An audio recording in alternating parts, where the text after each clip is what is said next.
ప్రియులారా, లూకా సువార్త 18వ అధ్యాయంలో మనం అందరము కూడా విసుగక నిరంతరము కూడా కట్టుదలతో ప్రార్థన చేయాలని చెప్పి ఒక ఉపమానమును దేవుడు చెప్పాడు. అది ఏం ఉపమానం అంటే, ఒక బీద విధవరాలు ఉంటుంది, ఒక అన్యాయస్తుడైన న్యాయాధిపతి ఉంటాడు.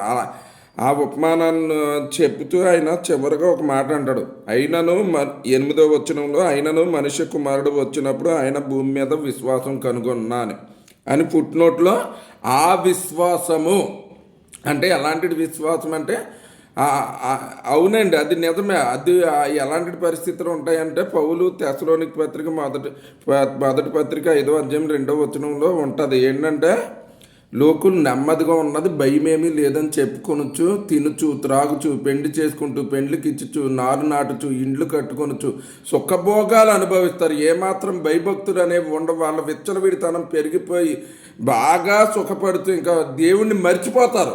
ఇంకా విశ్వాసం అనేది ఉండదు. ప్రార్థన చేయరు, వాక్యం చదవరు, దేవుని గురించి కనిపెట్టరు. అలాంటి దినాల్లో ర్యాప్చర్ జరుగుద్ది.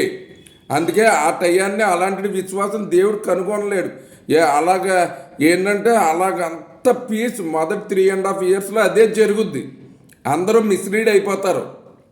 అందుకే దేవుడు ఈ మాట అన్నాడు, హెచ్చరిస్తున్నాడు అన్నమాట. దేవుడు ఏంటంటే, మనిషి కుమారుడు వచ్చినప్పుడు అలాంటి విశ్వాసం ఎవరైతే ఈ బీద విధవరాలి వలె పట్టుదల కరిగి ఎడతెగక విసుగక నిరంతరము కూడా ప్రార్థిస్తూ, గత వీడియోలో నేర్చుకున్నట్టుగా ఏంటంటే, ఆత్మల భారము నశించిన ఆత్మల భారము కలిగి వారి కోసం పట్టుదలతో పోరాడుచు ప్రార్థిస్తూ వారికి సువార్త ప్రకటిస్తూ ఎవరైతే విశ్వాసం కలిగి ఉంటారో, ఎలాంటి ఎడతెగని విశ్వాసం కలిగి ఉంటారో ఆ దాసుడు, అలాగే ఎవరైతే చేస్తూ ఉంటారో ఆ దాసుడు ధన్యుడు అని చెప్పి మరొక చాటు ఉంది.